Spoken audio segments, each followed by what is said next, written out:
दोस्तों एक लड़की जिसकी उम्र 19 साल की होती है, उसके पास 4 बीघा जमीन थी। वो जमीन उसके लिए सब कुछ था, जीने खाने का सहारा था। लड़की भोली भाली सीधी सादी थी, इज्जतदार थी। लेकिन एक दिन वो किसी के चंगुल में ऐसा फंसती है कि दोस्तों उसकी जमीन, उसकी इज्जत, सब कुछ हड़प लेता है। वो कहीं की नहीं रहती। जब उसे पता चलता है कि उसकी जमीन हड़पी जा चुकी है, दोस्तों बेसुध हो जाती है, पागल सी हो जाती है। गांव में कोई ऐसा नहीं था कि जो उसका साथी बने, उसका दर्द समझे, उसका सहारा बने। अब दोस्तों वो इधर उधर भटकती है और उसके बाद जो होता है अंत में उसके साथ, दोस्तों उस पर यकीन कर पाना मुश्किल है। बहुत ही भावुक कर देने वाली मध्य प्रदेश की कहानी है। तो आइए जानते हैं पूरी कहानी इस वीडियो में। लेकिन वीडियो में आगे बढ़ने से पहले बस इस वीडियो को लाइक कर दीजिए, चैनल को भी सब्सक्राइब कर लीजिए ताकि मेरा हौसला बढ़ता रहे। दोस्तों वीडियो में आगे बढ़े इससे पहले एक और खुशखबरी है आप लोगों के लिए कि मेरा तीसरा चैनल स्टोरी ऑफ उदय के नाम से आ चुका है। और उस चैनल पर जो भी वीडियो पड़ेगा उसके पीछे दोस्तों जो इमेज चलेंगे पूरे वीडियो में, आपको एकदम फिल्म देखने जैसा एहसास दिलाएंगे। तो उसका लिंक जो है मैंने इसके डिस्क्रिप्शन में दे रखा है। पहले आप ये वीडियो देखिए और उसके बाद जाकर उस चैनल को भी सब्सक्राइब करें। मुझे उम्मीद है कि आपको उस पर जो वीडियो मिलेगा एकदम अलग हट के मिलेगा और उसके पीछे जो फोटो चलेंगे वो दोस्तों आपको बहुत ही अच्छा लगेगा। मुझे उम्मीद है कि आप एक ही 2 दिन में उसे 2-4 हज़ार लोग उसे सब्सक्राइब कर लेंगे। तो पहले आप इस वीडियो को पूरा देखिए और उसके बाद जाकर उस चैनल को आप सब्सक्राइब कीजिए, ये आपसे विनती है। अब दोस्तों आते हैं आज की कहानी पर। ये कहानी है मध्य प्रदेश के जबलपुर की एक लड़की जिसका नाम दिव्या होता है। दिव्या अपने माता पिता के साथ रहती थी, लेकिन 2021 में दोस्तों बरसात के दिनों में उसके माता पिता चारपाई पर सोए थे और तभी रात को एक जहरीला सांप चारपाई पर चढ़ जाता है। माता पिता दोनों को डस लेता है। दिव्या अलग सोई थी, अलग कमरे में, इसीलिए वो बच जाती है। उस समय दोस्तों उसकी उम्र 19 साल की थी। माता पिता की मौत हो गई, पूरे गाँव में शोर मच गया। अब गाँव के सारे लोग वहाँ पर इकट्ठा हुए तो एक लड़का जिसका नाम झिनकू होता है, जो उसके परिवार के काफ़ी करीब होता है, उसी गांव का झिनकू भी रहने वाला था। झिनकू अपने माता पिता का इकलौता लड़का वो भी था, लेकिन उसकी एक बहन भी थी। अब झिनकू के पास ज़मीन वगैरह कुछ भी नहीं थी, वो गरीब था, मेहनत मजदूरी करके ही अपना पेट पालता था। तो अक्सर दिव्या के खेतों में मजदूरी कर लिया करता था। अब जब वो आता है तो दोस्तों उसी के अगुवाई में उसके माता पिता का अंतिम संस्कार होता है। गांव वाले भी साथ देते हैं, दिव्या को सारे लोग संभालते हैं। लेकिन अब माता पिता को मरे हुए जब काफ़ी दिन हो गया, अब ये हुआ कि उसकी खेती बाड़ी कौन करेगा। और चूंकि दिव्या 19 साल की थी तो उसके नाम उसकी सारी ज़मीन जो कि 4 बीघा ज़मीन थी वो वरासत हो जाता है, दिव्या के नाम हो जाता है। अब झिनकू जो था दोस्तों पहले भी मजदूरी करता था। अब उसने दिव्या से एक सौदा किया कि ऐसा है कि तुम्हारा जो सारा खेत है वो मैं जोतूंगा, बोऊंगा, बटाई पर बोऊंगा, आधा हिस्सा मैं तुम्हें दूंगा, आधा अपने पास रख लूँगा। और दिव्या को ये बात जो है वो मुनासिब लगता है, कहती है ठीक है। अब दोस्तों वो उसका खेत जोतने बोने लगता है, लेकिन ईमानदारी से जो भी पैदा होता था आधा हिस्सा वो दिव्या को दे दिया करता था। और दिव्या भी इस बात में खुश थी और जो है आधा ही अपने पास ले आता था, इसके परिवार का भी पेट पल जाता था।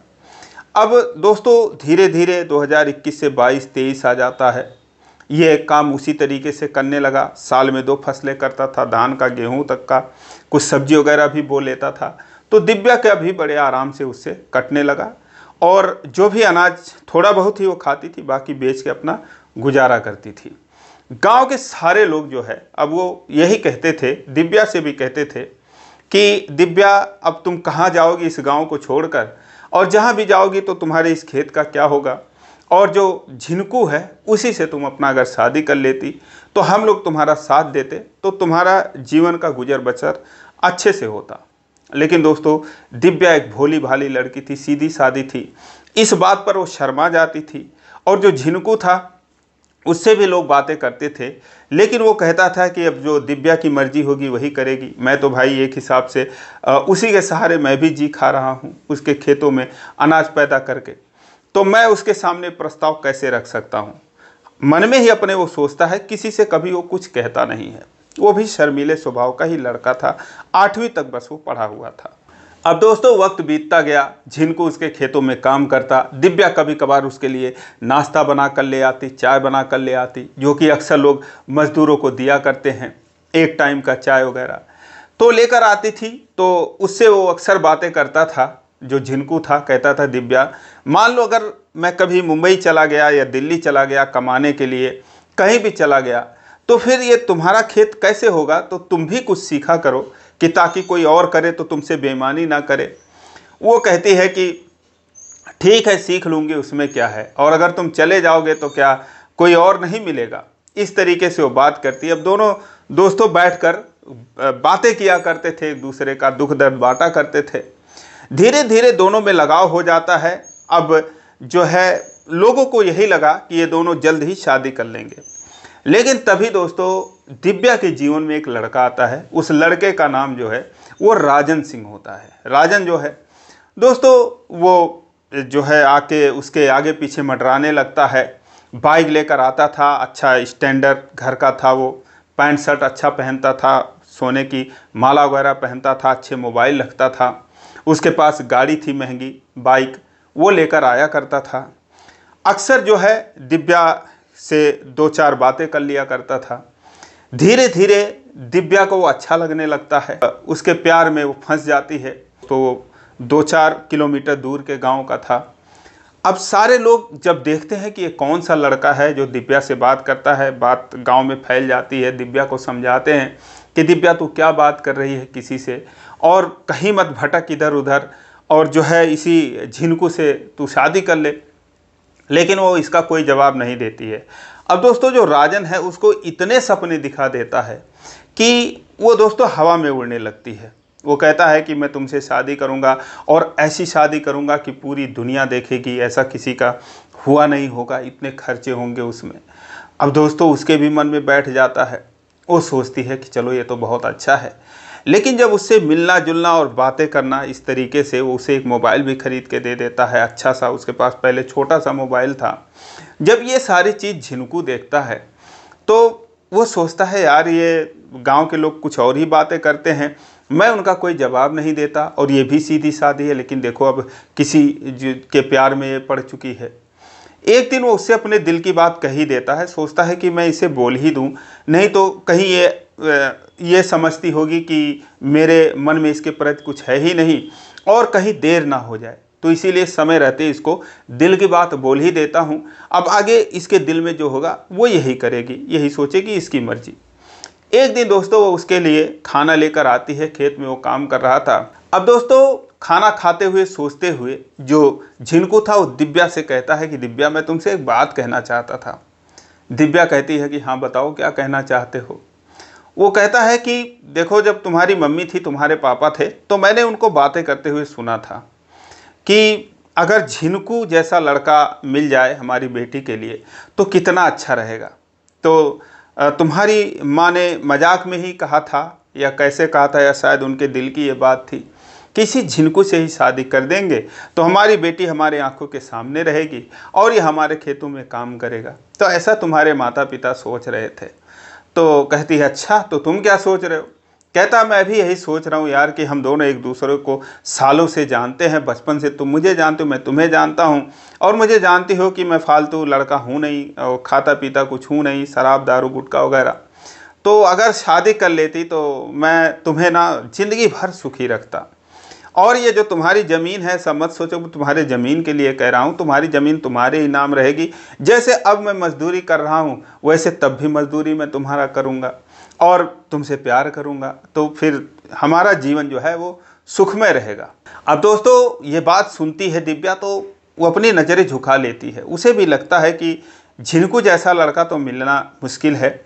लेकिन अब वो जो है राजन के प्यार में पड़ चुकी थी, वो उसे सपने दिखा चुका था। वो उससे कहती है कि सुनो झिनकू, ऐसा है कि मैं शादी तो तुमसे नहीं कर सकती, क्योंकि मैं प्यार जो है वो राजन से करती हूँ और मैं उसी से शादी करूँगी।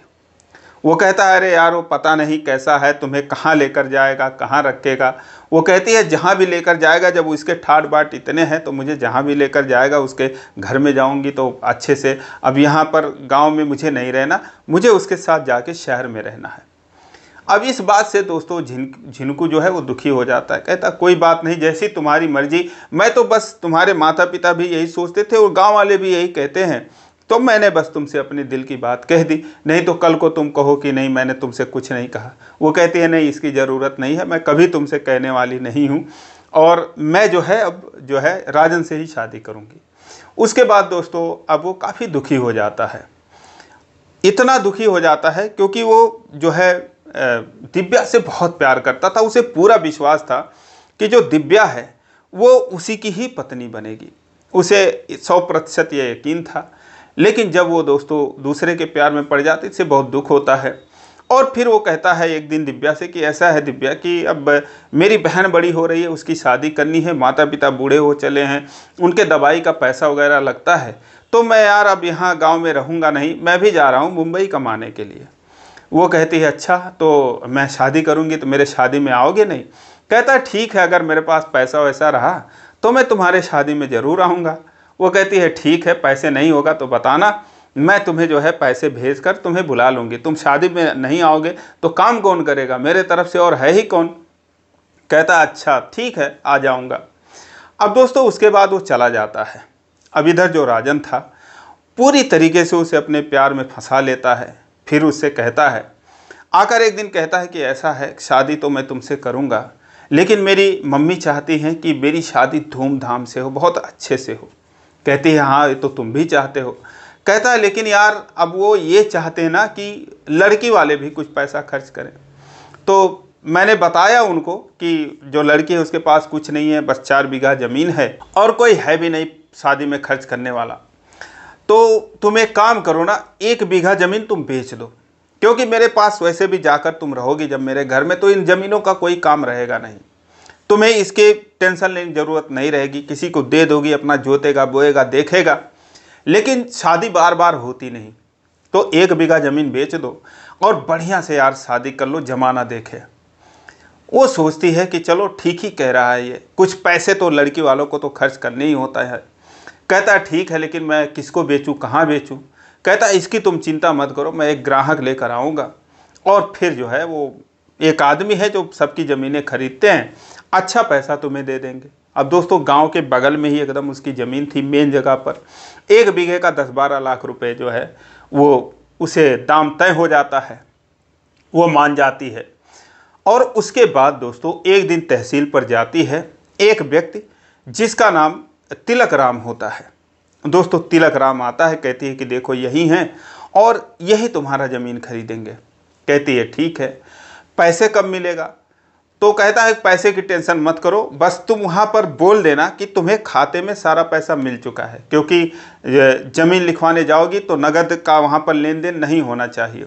तो बोलना पड़ता है कि खाते में पैसा मिला है और तुम्हारे खाते में जो है 2 लाख रुपए डलवा देता हूँ, बाकी पैसे तुम्हारे हाथ में मिल जाएगा। अब दोस्तों वो कहती है कि मेरे खाते में ही डाल दो सारा पैसा, मैं घर में कहाँ रखूँगी? कहता अरे घर में रखना कितना दिन रखना है, इधर ज़मीन बिकी उधर हम दोनों शादी कर लेंगे 2-4 महीने बाद। कहती है ठीक है, जैसा तुम सोचो, तुम्हारे ऊपर मैं भरोसा कर रही हूँ। कहता है हाँ हाँ तुम टेंशन मत लो। अब दोस्तों जो राजन था वो इसको लिवा कर जाता है और उधर से जो है वो तिलक राम आता है, बातचीत होती है। ज़मीन दोस्तों लिखा पढ़ी हो जाती है, लेकिन धोखे से उसकी 1 बीघे की जगह संपूर्ण ज़मीन का सौदा हो जाता है।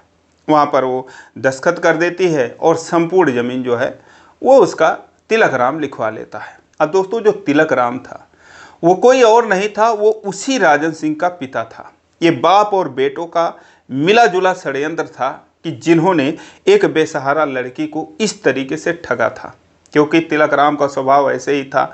वो ऐसे गरीब और मजलूम लोगों का ज़मीन वो हड़प लेता था। जब उसे पता चलता है कि फला गांव में एक लड़की है, उसके नाम 4 बीघा ज़मीन है, तो दोस्तों वो अपने बेटे को भेजता है कि जाओ किसी तरीके से प्यार में फंसाओ और उसकी ज़मीन हमको लेनी है।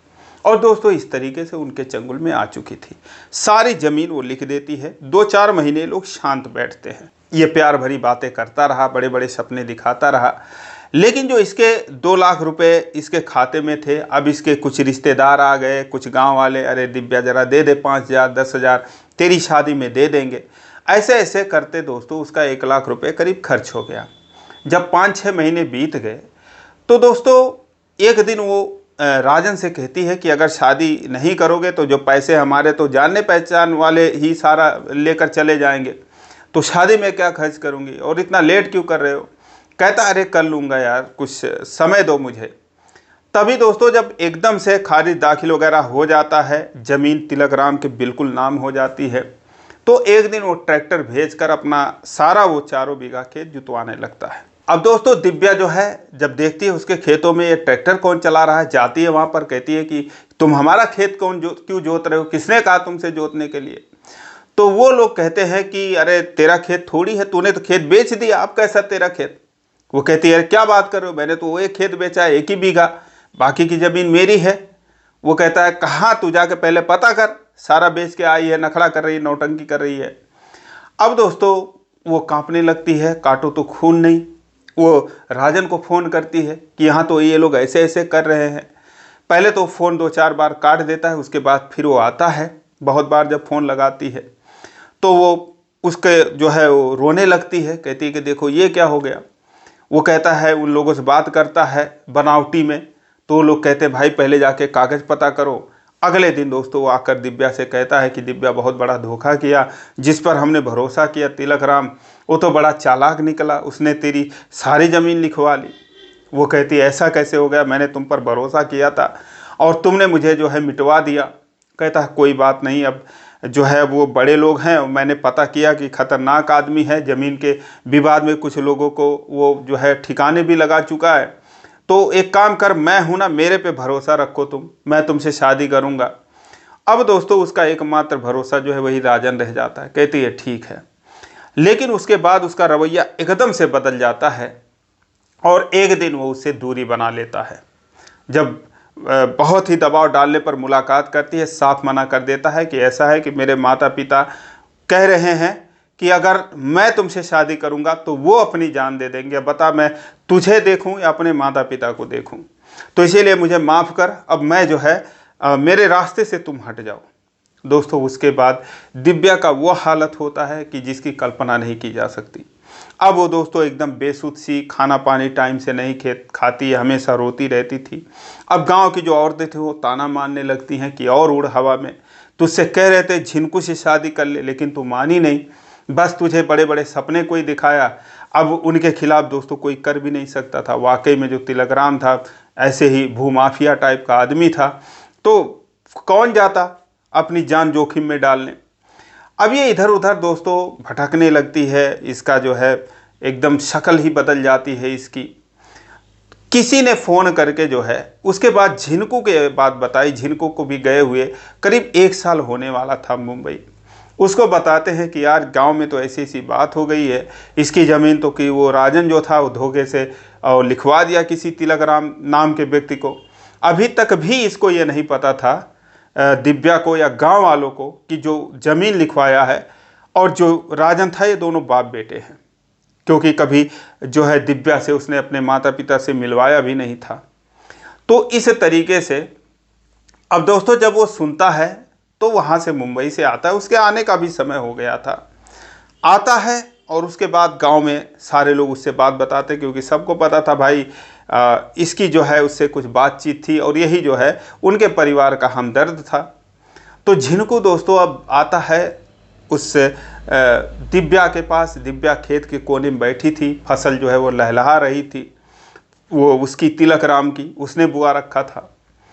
अब वो वहाँ पर आता है दोस्तों, उसे देखते ही जो दिव्या थी वो पहचान जाती, उसके पैरों पर गिरकर रोने लगती है। कहती मैं बर्बाद हो गई, मैं मिट गई। और अब मैं दोस्तों उसकी हालत देखकर जो झिनकू था वो भी रोने लगता है, उसे उठाता है, कहता है अरे तू हौसला रख, मैं तुझे कह रहा था किसी पे भरोसा मत कर।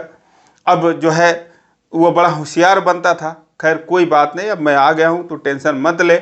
और तेरे खेत ना सही तो कम से कम एक ही खुराक तुझे खाना चाहिए, वो मैं तुझे दूंगा, तू चिंता मत कर।